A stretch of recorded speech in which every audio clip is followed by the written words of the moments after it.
빌립보서 2장 5절부터 11절 신약 319쪽 같이 읽습니다.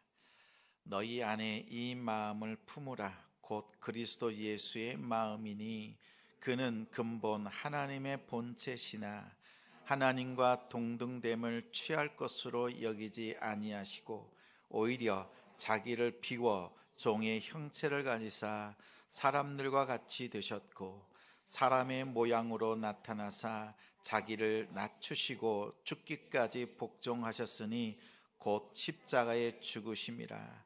이러므로 하나님이 그를 지극히 높여 모든 이름 위에 뛰어난 이름을 주사 하늘에 있는 자들과 땅에 있는 자들과 땅 아래에 있는 자들로 모든 무릎을 예수의 이름에 꿇게 하시고 모든 입으로 예수 그리스도를 주라 시인하여 하나님 아버지께 영광을 돌리게 하셨느니라. 아멘. 자기를 낮추시고 죽기까지 복종하셨다. 자기를 낮추시고 죽기까지 복종하셨다라는 제목으로 말씀 전하겠습니다. 성도 여러분, 여러분은 예수님 믿습니까? 아멘이 바로 나오네요. 그러면 예수님을 믿으면서 예수님의 마음으로 살고 있습니까? 오메? 이거 어떤 일이죠? 아멘이 아니라 오메가 나와요? 예수님을 믿는다 그러면 예수님의 마음으로 살아야 돼요. 근데 그 예수님의 마음으로 산다는 것이 뭘까요? 믿는다는 것에 대해서는 아멘이 쉽게 나오는데 예수님의 마음으로 산다는 데에는 내 삶을 돌이켜 볼 때 아멘이 쉽지가 않은 것이 사실입니다.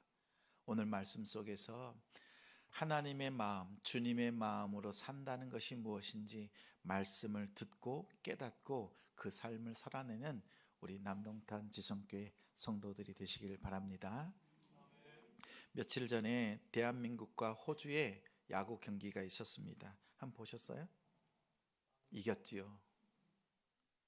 예, 이겼어요. 경기 막판이에요. 우리 대한민국 감독이 우리 선수에게 희생 플라이 작전을 펼칩니다.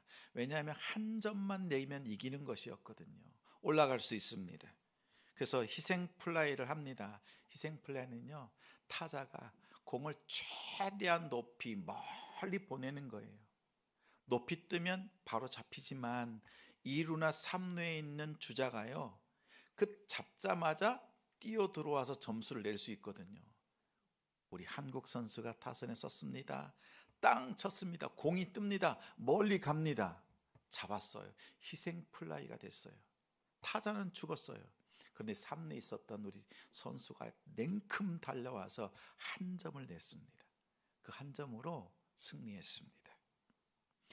희생 플라이는요, 타자는 아웃됩니다. 그러나 이 희생을 통해서 팀이 승리했습니다. 기쁨이 넘쳤지요.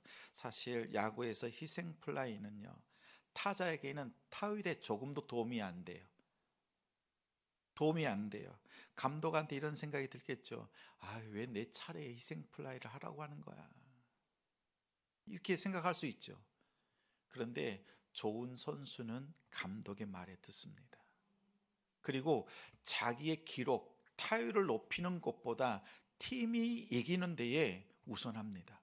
좋은 선수는 이러한 마음가짐이 다른 거지요. 겉으로 보면 희생이고 아웃입니다. 그러나 실제로는 팀의 승리입니다. 자신의 희생과 그 아웃을 통해서 모두가 다 기쁨을 누릴 수 있는 것이요. 타자는 자신이 죽는 걸 알면서도 기쁘게 공을 칩니다. 자신의 희생 뒤에 팀의 승리, 팀의 기쁨을 바라보기 때문에 그렇습니다. 타자는 이 시선이 있어요.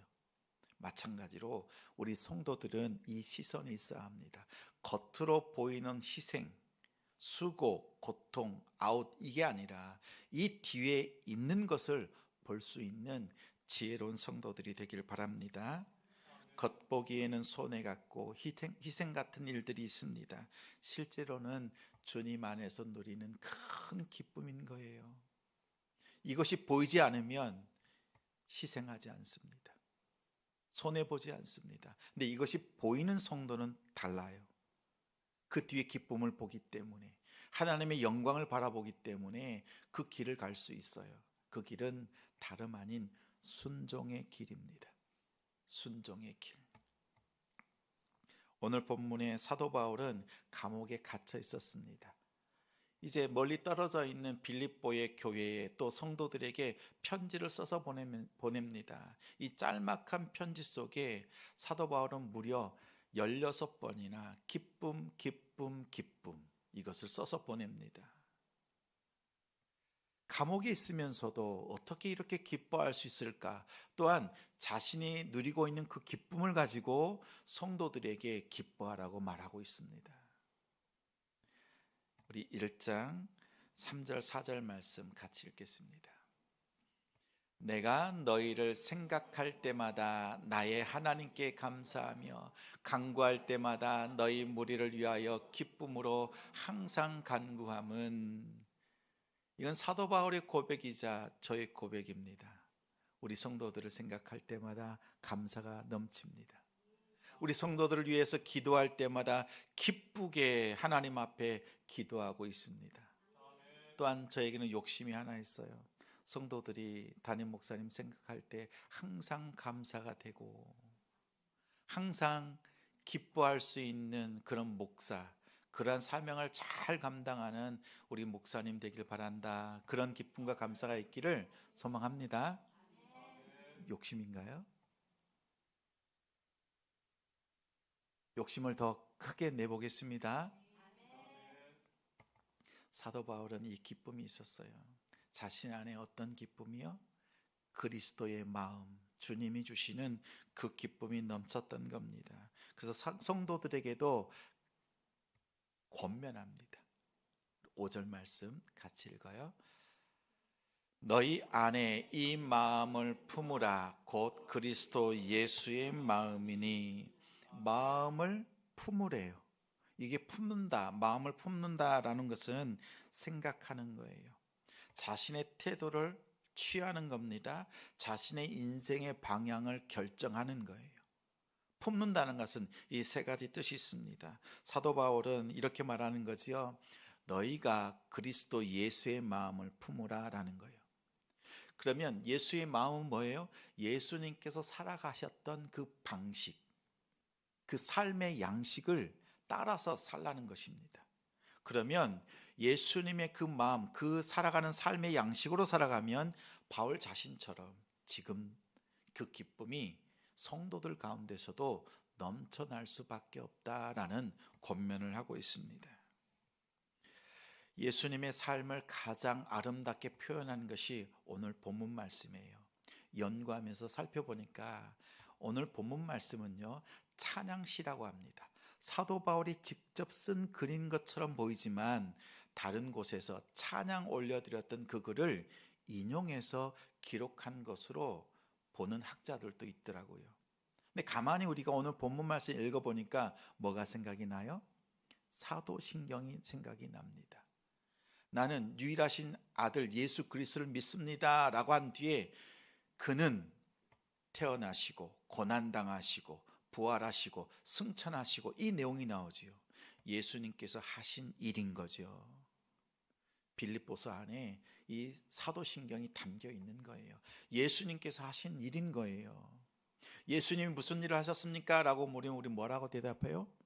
조금 전에 얘기한 대로 동정저 죄 없이 잉태하시고 우리를 위해 죽으시고 부활하시고 승천하시고, 이것을 한마디로 말하면 뭡니까?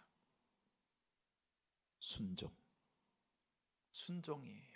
지난주 말씀에 우리가 하나님이 어떤 분이라고 그랬죠? 창조의 하나님, 우리를 지으신 창조의 하나님, 그리고 우리를 사랑하시되 어떤 조건도 보지 않으시고 믿음 하나만 보시고 하나님께서 우리를 사랑하시는 거잖아요. 그 믿음조차도 하나님이 주시는 것입니다. 또 회복시키시는 하나님이었어요. 보세요. 하나님이 창조하시고 구원을 계획하시고 회복하는 모든 일들을 아버지 하나님께서 계획하시고 모든 걸 진행하세요. 근데 그것을 이루시는 분이 누구예요? 이 땅에 오셔서 예수 그리스도께서 아버지의 계획을 실천하시고 실행하시는 분입니다. 사순절에 예수님께서 이 땅에 오신 이유가 무엇인가? 아버지의 그 사랑을 우리에게 보여주시기 위해서 오신 분이세요. 그 예수님이 하신 모든 일은요, 아버지께 순종함을 통해서 나타난 결과입니다. 예수님의 순종이 없었다면 우리의 구원이 있을 수가 없는 거지요. 오늘 예수님의 그 순종, 예수님의 순종에는 크게 두 가지 특징이 있습니다. 6절, 7절 말씀입니다. 같이 읽어요. 그는 근본 하나님의 본체시나 하나님과 동등됨을 취할 것으로 여기지 아니하시고 오히려 자기를 비워 종의 형체를 가지사 사람들과 같이 되셨고, 자기를 비우셨어요. 자기를 비우시되 완전히 완벽하게 비우시는 거예요. 자기를 비우는 순종으로 나아가셨습니다. 여기서 자기를 비웠다라고 하는 것은 예수님이 하나님이신데 자신이 하나님이신 것을 버렸다라는 뜻은 아니에요.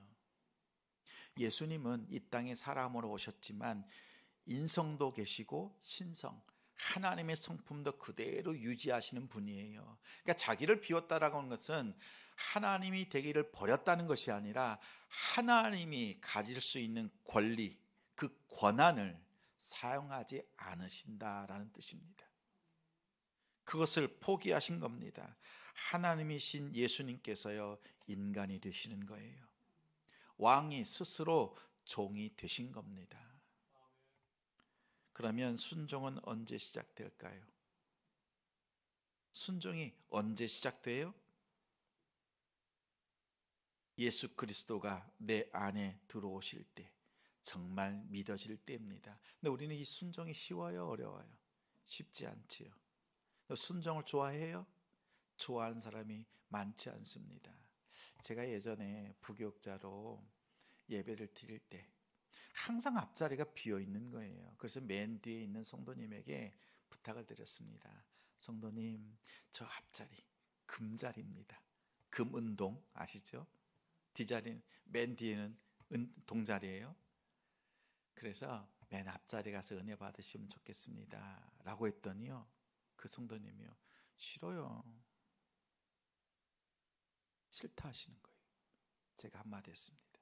성도님, 순종하십시오. 그랬더니 일어나서 앞으로 앉으시는 거예요. 여러분 보세요. 그 자리, 앞자리로 조금 더 은혜 받으라고 가라고 이렇게 떠미는 것도요, 그것조차도 싫어해요. 왜요? 순종이란 그 자체가요, 우리가 본성적으로 싫어하는 거예요. 본성적으로. 순종이 아니라 내 마음대로 하고 싶은 것이 우리의 사람입니다. 내가 결정하고 싶고 내가 하고 싶은 일에, 내가 한 일에 누가 간섭하기를 싫어하는 것이 우리입니다. 순종은 어떨 때 가능해요? 나를 비울 때예요. 내 생각, 내 경험, 내 고집, 내 자존심, 이런 거 붙잡고 있잖아요. 그러면 하나님이 내 안에 들어오실 수가 없어요. 불교는 비움의 종교죠. 무소유. 근데 기독교는 무소유 아닙니다. 비움을 통해서 즉각적으로 체험을 받는 종교예요. 내 안에 나의 자아를 비우고 나면 누가 들어와요? 바로 하나님의 임재, 하나님이 들어오십니다. 하나님이 들어오신다는 것은 하나님의 능력을 잇는다라는 뜻이에요. 내가 없고 하나님이 계신 것이 우리 크리스찬입니다. 내 안에 내가 있으면 안 돼요. 내가 비워지면 하나님이 들어오시고 하나님의 그 뜻을 따를 수가 있습니다. 순종은 비우는 것으로부터 시작됩니다. 꼭 비워내는 우리 성도들 되시기 바랍니다. 비우면 내가 공허하고 손해보는 것 같고 망할 것 같고 이래요. 그런데 하나님이 바로 들어오시는 거예요. 여러분 이것을 믿으십시오. 예수님께서는 자기의 모든 것을 비워내시고 자신의 권리, 자신이 누릴 수 있는 모든 것을 버리시고 아버지 하나님의 모든 것들을 누리시고 우리에게 부어주시는 분이셨습니다. 기억하는 우리가 되길 바랍니다. 둘째는요, 죽기까지 순종하신, 또 완전한 순종이었습니다. 8절 말씀 같이 읽겠습니다. 사람의 모양으로 나타나사 자기를 낮추시고 죽기까지 복종하셨으니 곧 십자가에 죽으심이라. 여기서 복종이라고 번역을 했는데 또 순종입니다. 또 복종이나 순종이나 이렇게 다르게 번역하기도 합니다. 여기서 복종은 듣는다, 또 아래에 있다라는 두 단어를 합성해 놓은 거예요. 자, 말씀을 듣고 말씀 아래에서 말씀을 실천하는 것이 복종입니다. 순종입니다. 예수님의 순종은 부분적으로 순종하지 않았습니다. 아버지의 뜻, 그 어떠한 것 하나도 흐리지 않고 흘리지 않고 분명하게 순종해 내셨습니다. 십자가에서 죽기까지 완벽하게 순종하신 것이 예수님의 순종입니다. 십자가는 가장 고통스럽고 수치스러운 형벌이었습니다. 예수님은 피하지 않으셨습니다. 겟세마네 동산에서 기도하셨어요. 내 뜻이 있습니다. 이 잔을 피하고 싶습니다. 인간적인 고통과 감정이 쏟아져 나왔죠. 피땀 흘리도록 기도하셨습니다. 말미에 어떻게 기도하세요? 내 뜻이 아니라 아버지의 뜻. 아버지의 뜻이라면 이 잔을 마시겠습니다라고 예수님조차 자신의 뜻을 꺾으시고 하나님의 뜻을 따라가셨습니다. 이것이 순종입니다. 성도 여러분, 자신의 뜻을 꺾고 아버지의 뜻을 이루는 것이 순종입니다. 예수님의 순종에 대해서 히브리서 5장에 표현하고 있는 구절이 있는데 너무나 중요한 말씀이에요. 5장 말씀 같이 읽겠습니다. 그가 아들이시면서도 받으신 고난으로 순종함을 배워서 온전하게 되셨은즉 자기에게 순종하는 모든 자에게 영원한 구원의 근원이 되시고, 한 번 더요. 그가 아들이시면서도 받으신 고난으로 순종함을 배워서 온전하게 되셨은즉 자기에게 순종하는 모든 자에게 영원한 구원의 근원이 되시고. 예수님께서 십자가의 고난, 그 고난을 통해서 하나님의 아들이신 예수님께서 어떻게 하셨다고요? 순종을 배웠다. 예수님도 순종을 배우신 분이에요. 그 순종을 통해서 훈련되어지시고 양육되어지시고 이렇게 하나님 앞에 드려졌던 것입니다. 순종을 배웠다고 해요. 하물며 우리는 어떻습니까? 십자가의 고난을 통해서, 아픔을 통해서 우리는 더욱 훈련되어지고 더욱 양육되어지고 배워야 될 줄 믿습니다. 왜냐하면 예수님께서 순종을 통해서 구원의 근거를 마련해 놓으셨어요. 자, 그러면 우리는 이 구원의 자리까지 나아가야 되잖아요. 나아가려면 어떻게 해야 돼요? 오늘 방금 읽었던 9절 말씀이 어떻게 해요? 그 예수님이 하신 그 일을 순종함을 통해서 믿는 자들에게 구원을 주시는 거예요. 나의 순종이 없이, 여러분의 순종이 없이 여러분의 구원은 없습니다. 우리는 쉽게 생각해요. 하나님의 그 예수님의 순종을 통해서 내가 구원받게 되었으니까 나는 단방에 아무 고생 없이, 수고 없이, 순종 없이 구원의 자리로 갈 수 있다고 생각해요. 오늘 성경이 뭐라고 말해요? 뭐라고 말씀하고 있습니까? 믿고 순종하는 자들에게 구원이 되신다라고 말씀하고 있습니다. 여러분의 순종이 없으면 구원은 없습니다.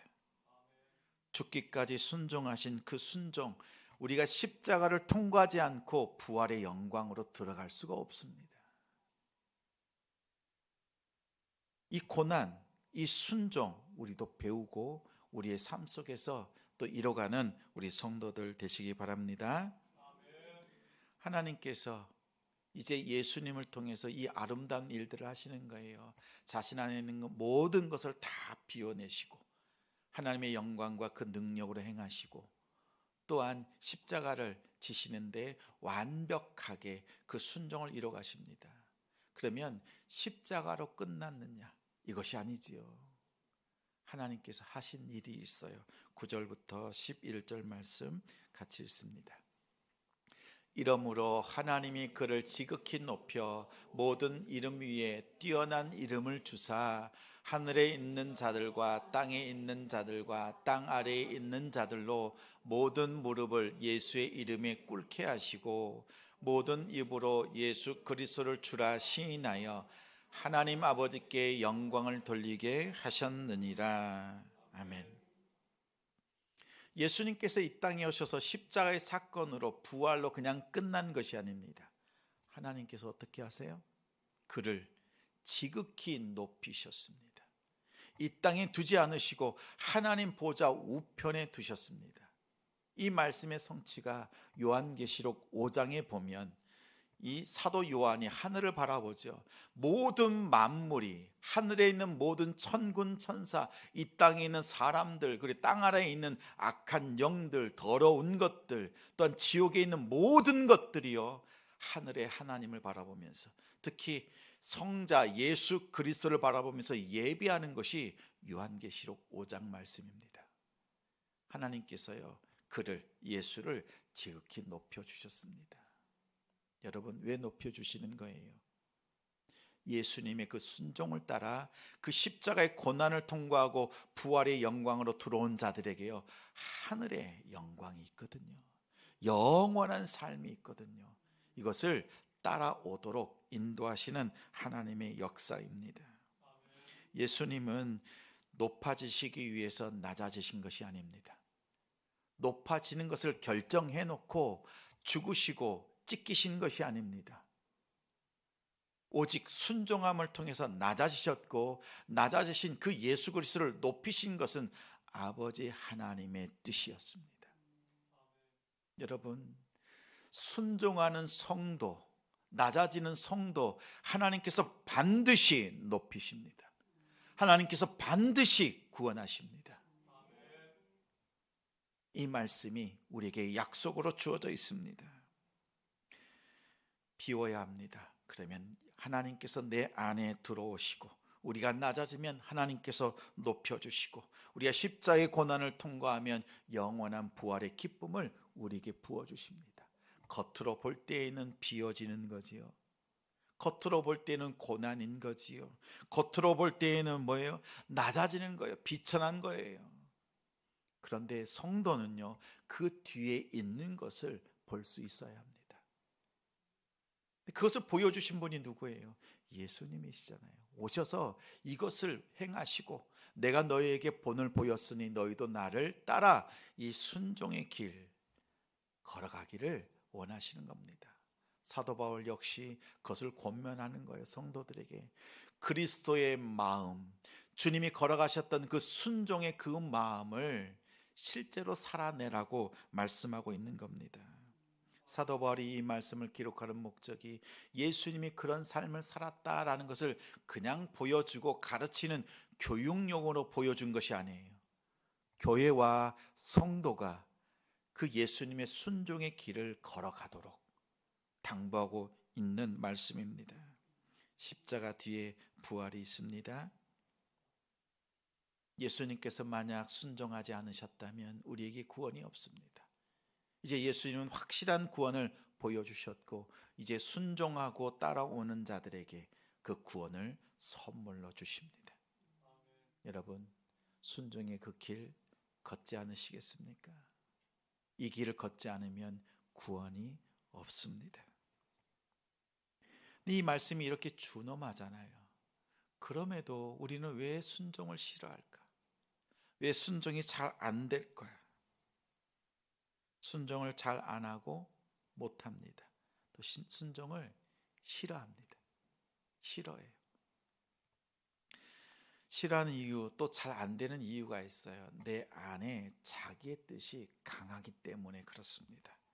사람은 본능적으로 자기 뜻대로 자기 하고 싶은 대로 하고자 하는 속성이 이 안에 있습니다. 인생의 핸들 자기가 붙잡고 끌어가려고 합니다. 그렇지요. 내가 계획한 대로, 내가 생각한 대로, 내가 원하는 방향대로 나의 인생을 끌고 가고자 합니다. 여러분 돌아보십시오. 지난날 돌이켜보면 여러분의 생각대로 척척척 다 되던가요? 계획한 대로 되던가요? 여러분이 노랫말 가사처럼 말하는 대로 뭐 이런 노래 있죠. 말하는 대로 다 되던가요? 가만히 보세요.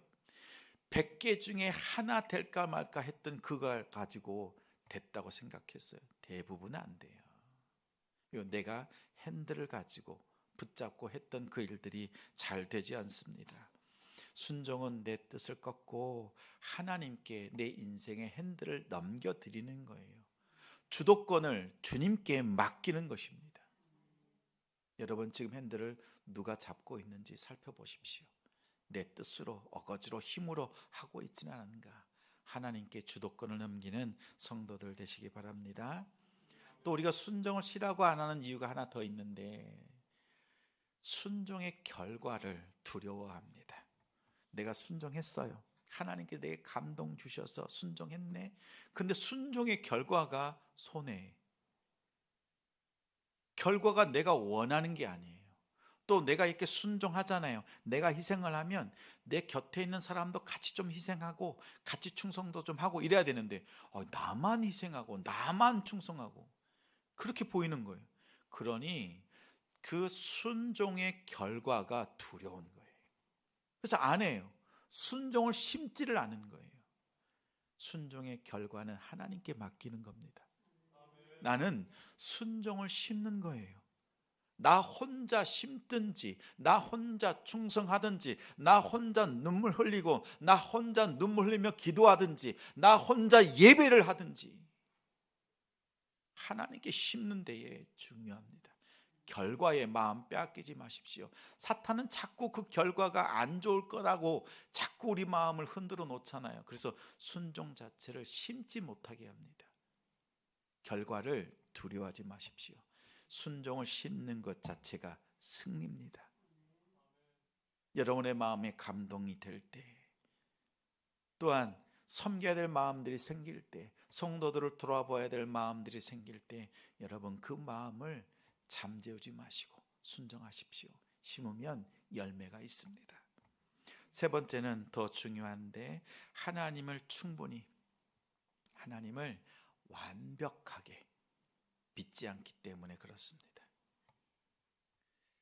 내비게이션에서 안내가 나오지요. 우회전하십시오 라고 하면 우회전합니다. 그렇죠? 좌회전하라고 하면 좌회전합니다. 유턴하라고 하면 유턴합니다. 왜요? 지금 내비게이션이 알려주는 그 경로가 가장 빠른 길이라는 것을 알기 때문에, 인정하기 때문에 우리는 내비가 알려주는 대로 순종합니다. 근데 하나님께서 말씀에서 우리가 나눌 때, 또 설교에서 말씀 듣고 찬양할 때 감동이 왔을 때 어떻게 해요? 딱 하려고 보면 감동은 왔는데 내 상황이 안 돼, 내 여건이 안 돼. 하나님 이건 잠깐만요. 이럴 때가 허다합니다. 내비의 안내에는 그렇게 잘 순종하면서 하나님의 말씀의 안내에 대해서는 우리가 주저한다는 거예요. 이 말은 뭐예요? 내비는 믿고 하나님은 믿기 어려운 거죠. 내비를 믿는 목적이 뭐라고요? 이유가 뭐라고요? 내비는 가장 빠른 길을 알려준다고 하는 그 신뢰가 있어요. 근데 하나님께서 나를 가장 복되고 선한 길로 인도하고 계시다. 지금 비록 깊은 골짜기 속에 놓여 있고 아픔과 고통이 있어도 하나님께서 나를 가장 복되고 선한 길로 인도하고 계시다. 이 말씀이 나를 그 길로 인도하고 계시다라고 하는 그 믿음이 확실하면 지금 골짜기여도 순종하겠죠. 근데 이 확신이, 이 믿음이 약하면 순종 안 합니다. 순종을 싫어합니다. 다시 말하면 순종은 믿음의 문제예요. 순종은 믿음의 문제예요. 캐나다의 아주 큰 호수에 겨울이 왔습니다. 그 호수가 꽁꽁 얼어붙었습니다. 그런데 이 호수의 그 가운데를 얼마나 단단하게 얼었는지 사람 키만한 트랙터가요, 어마어마한 그 기구가, 그 자동차가요, 그 얼음 위를, 호수를 가로질러서 지나갑니다. 근데 한 사람이 그 트랙터를 보면서 얼음을 두드리는 거예요. 얼음이 잘 얼었나? 혹시나 내가 빠지지는 않을까? 이건 뭐예요? 신중한 거예요? 믿지 않는 거죠. 자신의 눈으로 트랙터가 자기 몸에 보다 훨씬 무거운 그 자동차가 지나가는데도 멀쩡해요. 근데 그것을 보고도 믿지 않는 거예요. 믿음이 없는 거지요. 신중한 게 아닙니다. 여러분 보십시오. 예수님께서 이 땅에 사람의 모습으로 오셨고 자기를 비우시고 하나님의 그 능력으로 모든 걸 행하시고 십자가에 죽으시고 부활하셨습니다. 그리고 하늘 보좌에 계세요. 마치 트랙터처럼 우리가 그 길만 가면 우리도 그 영광의 자리에 영원한 생명으로 갈 수 있는데 그것을 바라보면서도 순종하지 않아요. 이것은 신중한 게 아니라 믿음 없음입니다. 사순절에 예수님께서 죽으신 십자가와 그 부활을 묵상한다는 것은요, 그 확실한 길을 보여주신 예수 그리스도를 내가 믿고 그 순종의 길을 간다라는 거예요. 그 길을 보여주신 예수님을 바라보면서도 나는 순종하지 않고 구원을 바라본다? 있을 수 없는 일이죠. 오직 그 길밖에 없어요. 십자가의 고난밖에 없어요. 순종하지 않고 구원 없습니다. 이것은 성경이 말씀하는 거예요. 오늘 이 말씀 속에서 결단이 되어지길 바랍니다. 예수님이 가신 그 길, 우리에게 보여주신 길입니다. 두려워하지 말라고. 주님이 이미 다 이루시고 이제 그 길을 기다리고 계십니다. 주님과 동행하면서 그 고난이지만, 내 눈에 볼 때는 고난이고 내 눈에 볼 때는 손해이지만, 내 눈에 보기에는 십자가고 수치지만 그 뒤에 주님이 보여주신 그 영광을 바라보면서 나아가는 우리 성도들 되시기 바랍니다. 예수님께서 이제 자신의 마음, 또 사도 바울이 예수님의 마음을 품으라고 했잖아요. 그 품으라고 한 예수님의 마음을 잘 드러낸 말씀이 있습니다. 요한복음 4장 34절 말씀 같이 읽겠습니다. 예수께서 이르시되 나의 양식은 나를 보내신 이의 뜻을 행하며 그의 일을 온전히 이루는 이것이니라. 여기서 양식이라고 하는 것은 먹는 거예요. 먹는 거. 우리가 먹어야 행동할 수 있잖아요. 먹지 않으면 움직일 수가 없어요. 자동차를 운전하려면 기름을 넣어야 움직일 수 있습니다. 예수님은 그걸 말씀하시는 거예요. 내가 양식으로 먹는 것은 순종이라는 거예요. 내가 순종함을 통해서 일한다라는 거예요. 어떤 일? 아버지의 뜻. 아버지를 기뻐하면서 아버지가 기뻐하시는 일을 한다는 것입니다. 순종은 필수예요. 옵션이 아니라. 순종 없이 하나님의 뜻을 이룰 수 있는 성도 단 한 사람도 없습니다. 그 순종을 통해서 하나님의 나라, 하나님의 뜻, 하나님의 이름의 영광이 우리의 가정 속에, 여러분의 일터와 사업장, 우리 믿음의 공동체 안에 하나님께서 이루어 가시는 거예요. 순종하는 여러분을 통해서, 그 한 사람을 통해서 하나님께서는 이루어 가십니다. 우리가 순종을 생각할 때 순종하면 내가 손해볼 것 같다, 망할 것 같다, 이런 생각이 들 때가 있어요. 그런데 성경이 말씀하고 있는 것을 꼭 기억하시기 바랍니다. 순종하면 망하는 것이 아니라 순종하지 않으면 망합니다. 순종하면 죽을 것 같지만 사실은 순종해야 내 영혼이 살아납니다. 순종은 희생 플라이처럼 당장 내가 죽는 것 같지만 결국은 나를 살려내시는 하나님의 은혜입니다. 나의 자녀를 살려내시고 내 가정을 살려내시고 나의 믿음의 공동체를 새롭게 하여 주시고 또 나라와 민족을 하나님께서요 붙잡아 주시는 그 축복의 통로입니다. 이 순종의 길을 걸어야 되지 않겠습니까? 예수님께서 이 시간 여러분에게 묻습니다. 너희는 나를 믿느냐? 나를 신뢰하느냐? 그렇다면 나의 마음, 예수님의 마음을 품고 예수님이 걸어가셨던 그 삶의 양식, 순종의 길을 걷지 않겠느냐라고 물으십니다.